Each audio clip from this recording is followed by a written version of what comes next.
G'day guys. I've done some rewiring, as you can tell, and what I was finding on my test equipment, I was getting a lot of funny responses with ground loops. So what I've done, instead of having some equipment on one plug board and some on another plug board, I've made them all common. Well, the test equipment on the bench is common to one plug board, and all the plug boards then are switched by this one, which I've got the camera or the video camera focused on. So I've got a detector running here at the moment. I'll just put the speaker over here. I'll just move things around a little bit so they can stay there. What I'll do, I've done some work on this detector. I'll just give you an idea of how this is going. You can have a listen to the background noise. I'll just turn it up a bit. Might be a little bit weak, but anyway, this is all my charging equipment turning on. A little bit of noise come up. Lights. More lights. And test bench. And auxiliary power for anything else. Soldering iron, so forth. The noise has come up, you can tell.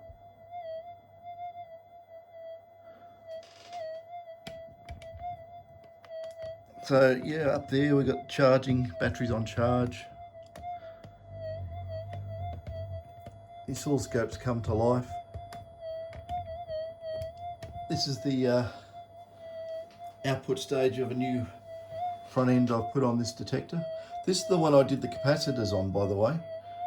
And I'm just giving it a bit of a test. I've done some extra work on it. I'm just seeing how it behaves. So at the moment, if you can see,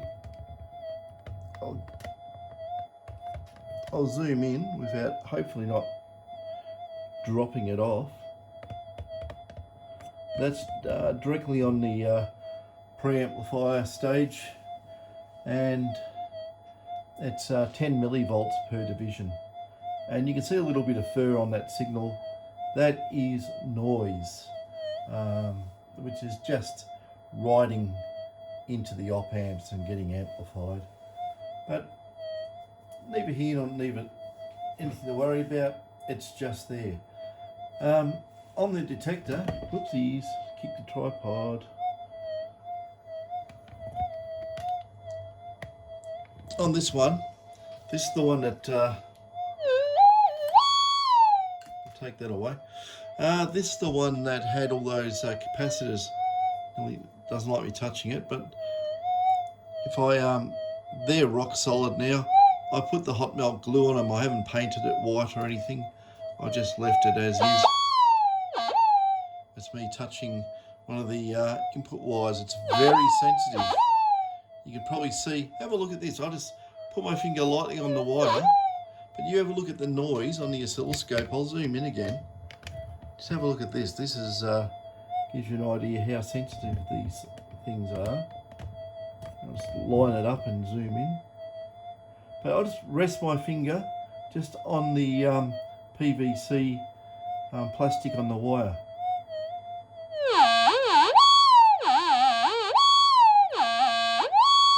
So that's just me capacitively coupling onto that one of the input wires there. You just have a look at that.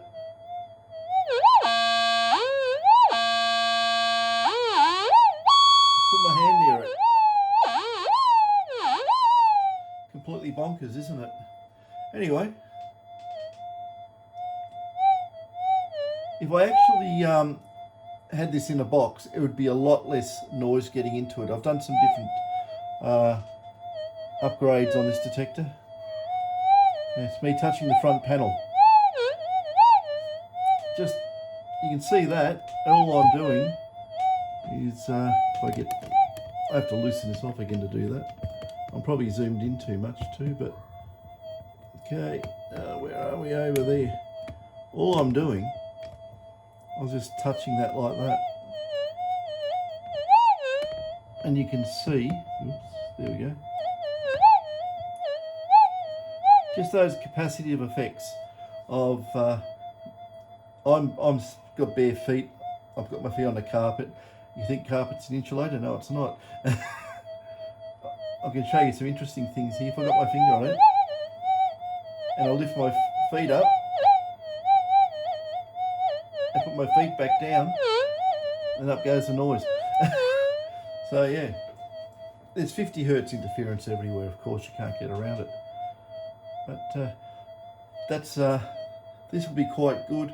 Also, the oscilloscope probe, where I've got it connected, you can see there, onto that amplifier block, and that long ground lead off the oscilloscope probe also will introduce noise into the actual oscilloscope. And I don't know if it's backfeeding into the circuit, but this is very, very sensitive. This is really, really sensitive. And the whole funny thing is, actually the noise is coming up quite a lot, so I might just turn some stuff off. It might be the camera doing it, because it was dead quiet before. So there we go. It's gone down now a little bit, but it's probably the camera's very close to the detector. You can probably see I've swapped a few things out on this one. Out goes the ferrite, and on this one you can see right here, that is a iron powder core, and I'm using that for absorption rather than acting as a high impedance. It's actually a lower impedance to lower frequencies rather than a higher impedance to, well, being ferrite's got a higher impedance to higher frequencies. But the other thing I've done on this, and this actually reduced the noise. I experimented. You can probably see right there's a pile of components sitting there on that little blue mat. Oh, there we go. Oh, if you can see them. What I've got there, I've got some very low ohm resistors, a choke, a couple of capacitors. There's other, I was actually using big electro like that as well, but I won't go into that. And smaller electrodes, there's bits and pieces everywhere, which I'm throwing around the floor. And of course, the ferrite. Now, this detector's working a lot better than what it was. You've got to remember, this is the 5000, right? I've done no increase in gain. There is no increase. This is, at the moment, a low noise experiment, trying to get the noise out of the system. But what I will do, how about I take the oscilloscope probe off.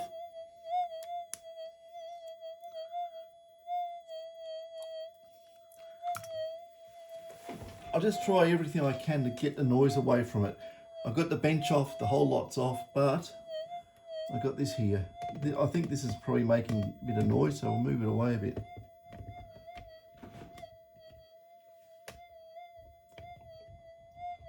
So yeah, you can see all those bits and pieces there, but I don't know if you can tell. I've also used a thicker wire for the sort of isolated. You know, in these detectors, I haven't got enough light now, so I've turned everything off. But I'll get a pokey device so I can poke these things out. You won't know what I'm talking about otherwise. You found a screwdriver over here. This will work. No. I'll just turn this off just so I don't do something dumb and blow it up. Okay, if you can see here, okay, that's that big core I've put on there. It's absolutely overkill being an iron powder. These things don't saturate. You could put a much smaller core on there than that. Just that I run out of small cores and I had some big ones kicking around. So yeah, You can also wind more turns on those than what you can the ferrites too. The ferrites will affect the high frequency, high slew rate signals, you know, and you know, you will sacrifice some signal, but these bigger ones like that, and being iron, don't. They're more aimed at the lower frequency part of the spectrum. Anyway, I don't know if you can see here, I put a thicker ground input wire in, and I've got all the wires through the core. Don't try and do some through a core and one not through the core. It's going to introduce a stack of noise. So they've always got to go through the core, or even if you want, get rid of the core. But you should also always check it, make sure that it's not putting out any spurious emissions. You can do that easy enough. I've got a spectrum analyzer here. I can check on that, which I hardly ever use actually. It's in the cupboard. But here I've got, that's the ground for the transmit, that black wire. And this is where normally the yellow wire on these detectors sits, and I got rid of that. And I put a thick tin plated, going to be tin plated, thicker wire in there. It's got a lot more, look at the thickness of the strands there. And what I've put across it, I think of roughly about a 1 ohm resistor there to there. Now, what you actually get is even though it's minuscule, this is minuscule, I'm talking very, very small amounts. It's a difference. Both of the wires here, there and that, go up through here, and they both connect to the coil plug on pin 1 and pin 5. But all the coils, right, in the coils are jumpered pin 1 to pin 5 with a little bus bar. Well, a little bit of wire actually, so it acts like a bus bar. It shorts it out 1 to 5. But the funny thing is, you'd think there'd be no difference in potential between shorting it out on the plug, which goes into the socket here, and a bit of wire and down.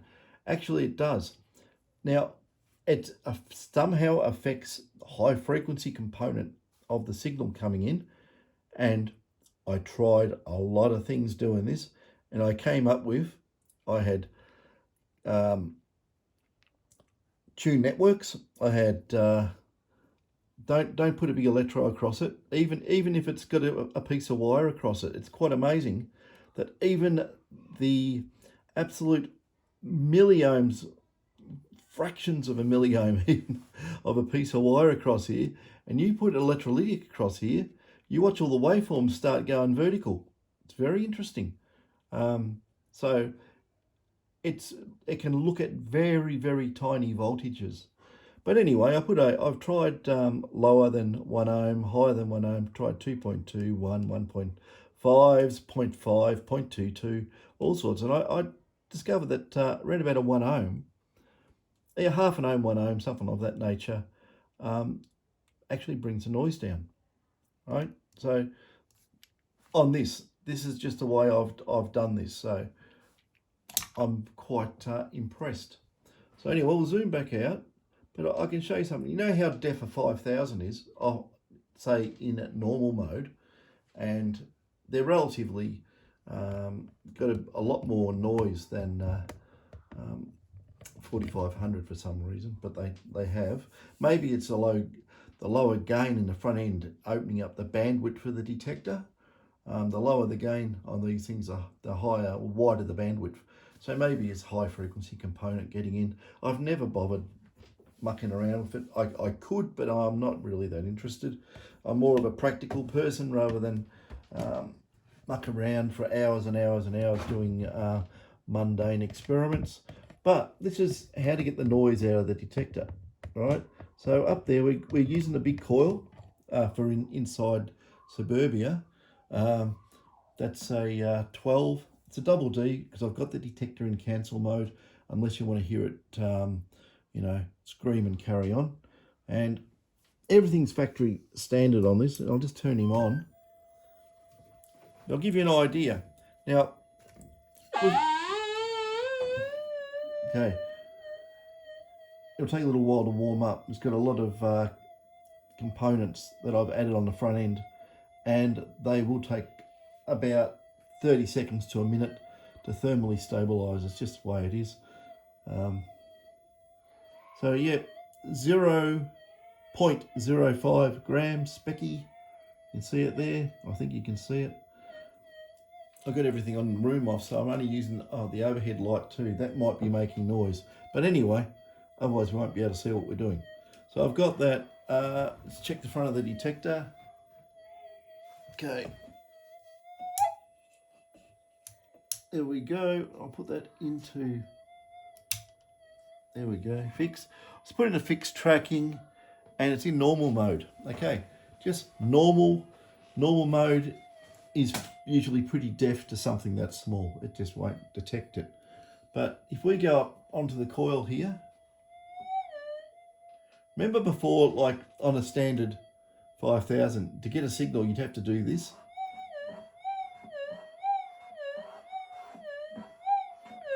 Like I say, I'm not running heaps of gain. It's just basically everything I've built up is standard gain, gain of 34.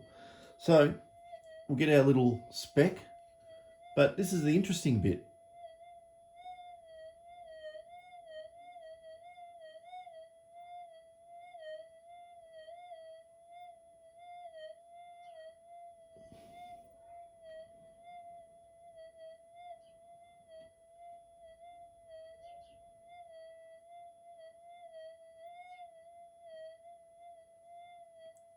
Now I'll get that way over the top of the ears. And that's in normal mode. It's nothing special.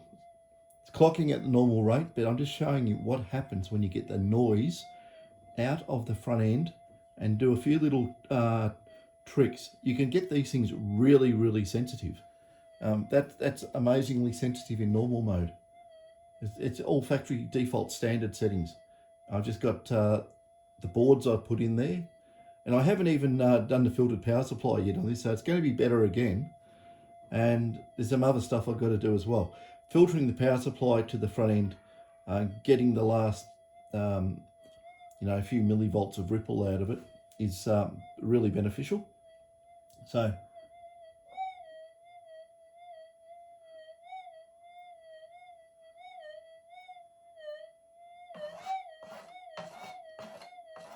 like I say, it's not super boosted to give a massive amount of audio. We're just listening to the signal over the noise level.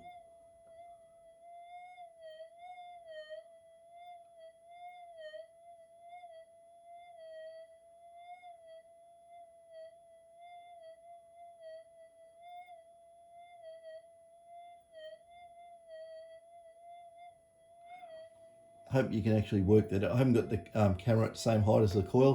I should have done that, but believe me, it's over the coil mounts.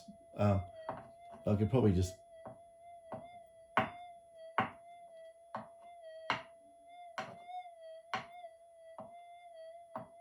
there. Anyway, it can pick it up over the coil mounts.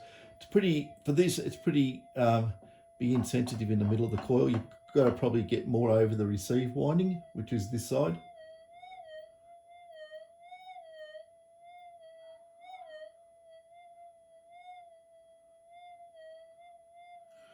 And if I switch to the 0.1, 0.1 gram,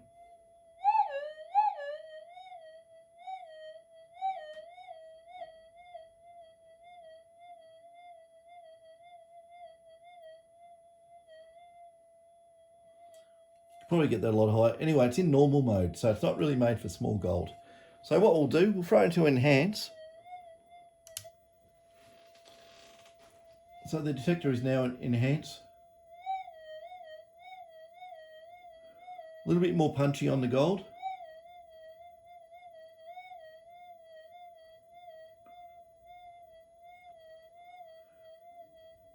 Well up in the air there.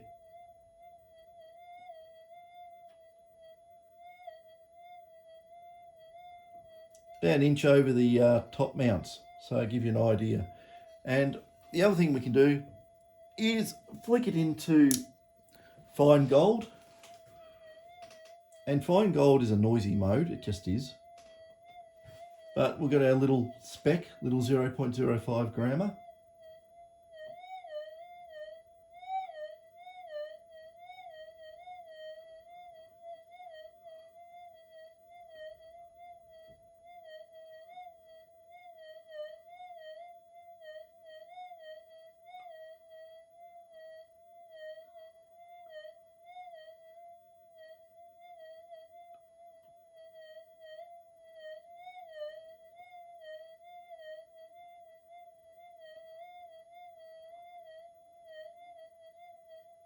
You know, I'm about 2 inches over the mounts.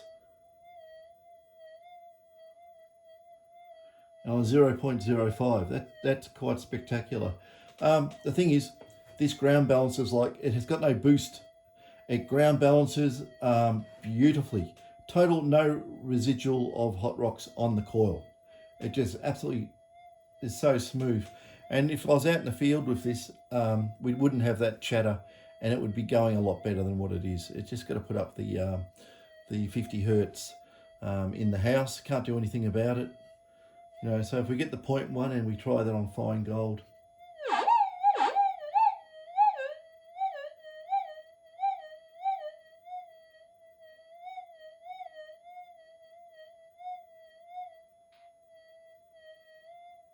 Getting about 5 or 6 inches above the lugs.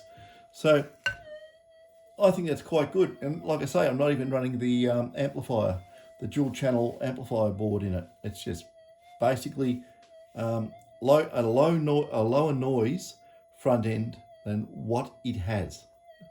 And I've done some other sort of stuff on the back of the board too.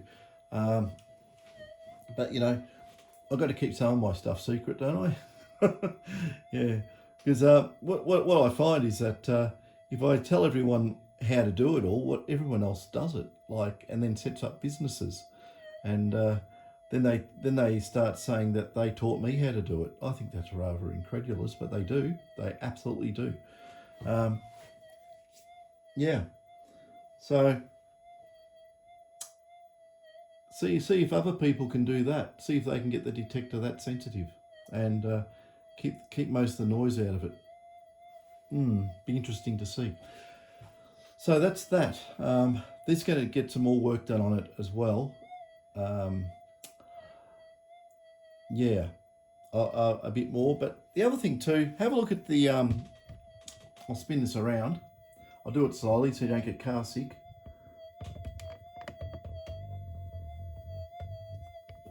I'll just move this whole thing over so I get square on. So I can't get near the detector now. I've got this in the way. But if you can see down those capacitors, now I'll have to move it back a bit because I was in on the wrong angle. Back. There we go. And I'll move it that way. There we go. You can see how I said to put the hot melt glue on. I heated the board up to about 60 degrees, and everything, I'll just kill the power on the detector.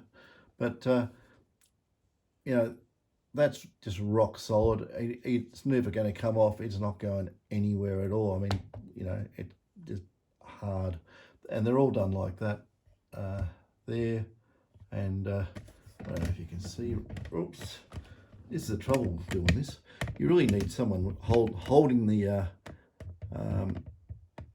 camera and doing it for you. But yeah, a couple of beads in here and just normal hot melt. You can get different hot melt glues, by the way. There's one that's yellow. It's really, really sticky. But when you put that on, I don't think you get it off. So if you want to take these parts off, at least you can get a bit of acetone or not acetone, isopropyl alcohol, and debond just with a little.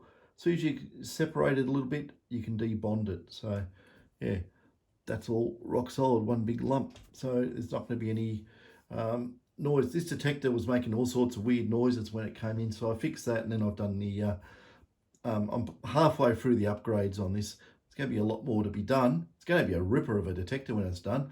The fellow I'm doing it for is going to go full time out in the field, and he's going to do videos on all his gold prospecting. So that might be one to watch out for.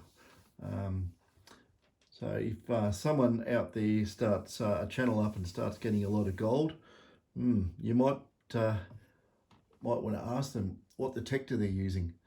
But yeah, I'll probably, more than likely, and I will probably advertise for him. I'll just put him up on my channel and let him run with his channel. So yeah, anyway, to the person, so they know whose detector I'm working on. This is going to be an absolute job and a half. It needed a massive upgrade to the power supply to be able to do what I'm doing, and yeah.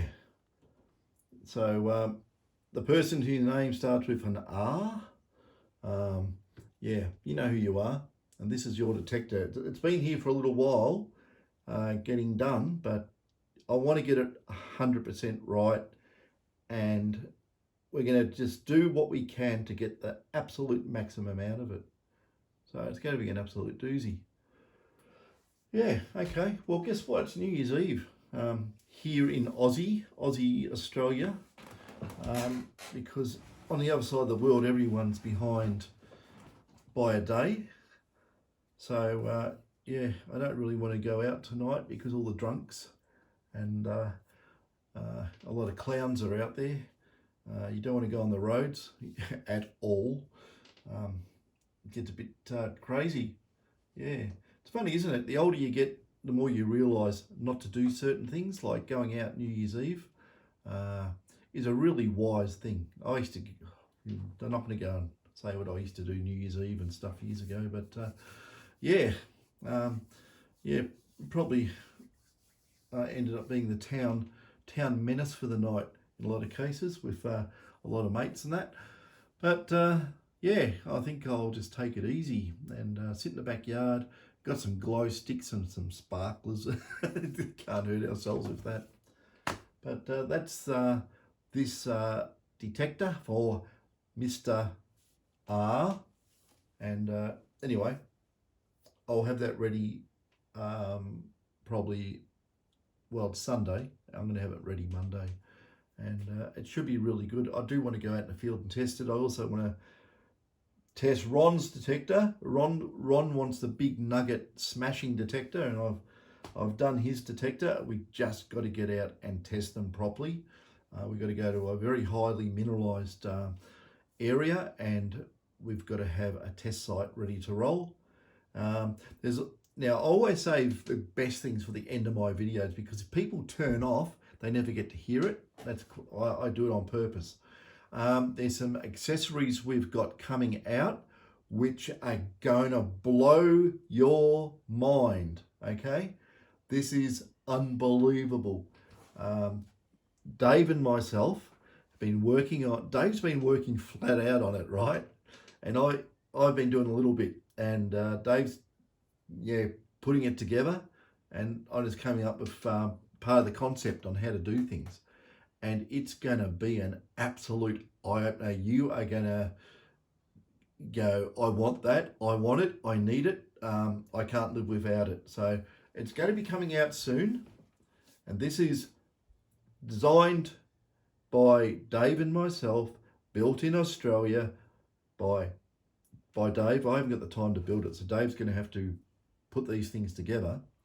Like those big loop antennas, coils, what we've been making. He's been making quite a few of those and selling them all over the world, mainly to meteorite hunters, of all things.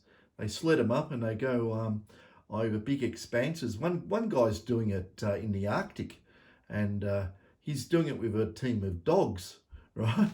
So the dogs are pulling the coil, and it goes off, and yeah, he digs up these massive meteorites. Some of them are worth $10,000, $20,000, $30,000 each, right? These iron meteorites.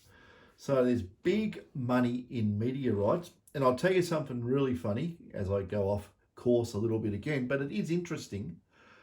A lot of detectorists, when they're into the heavy metals in a paleo channel, or heavy materials, We used to use the old SD2000 and detune it a little bit in the ground balance so we could actually get an enhancement on the ground noise. And that's how we'd locate paleo channels, right? I did an article in Gold, Gem and Treasure probably, I don't know, 15 or 20 years ago about it if you want to dig it up.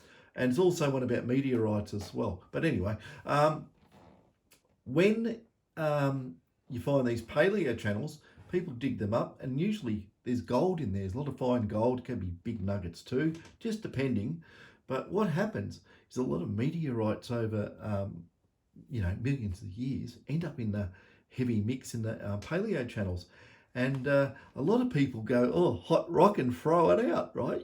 Don't do that, because anything that beeps and it is sort of looks like it may have a bit of a teardrop shape or very shiny on one end and a bit carbony on the other, could be a meteorite.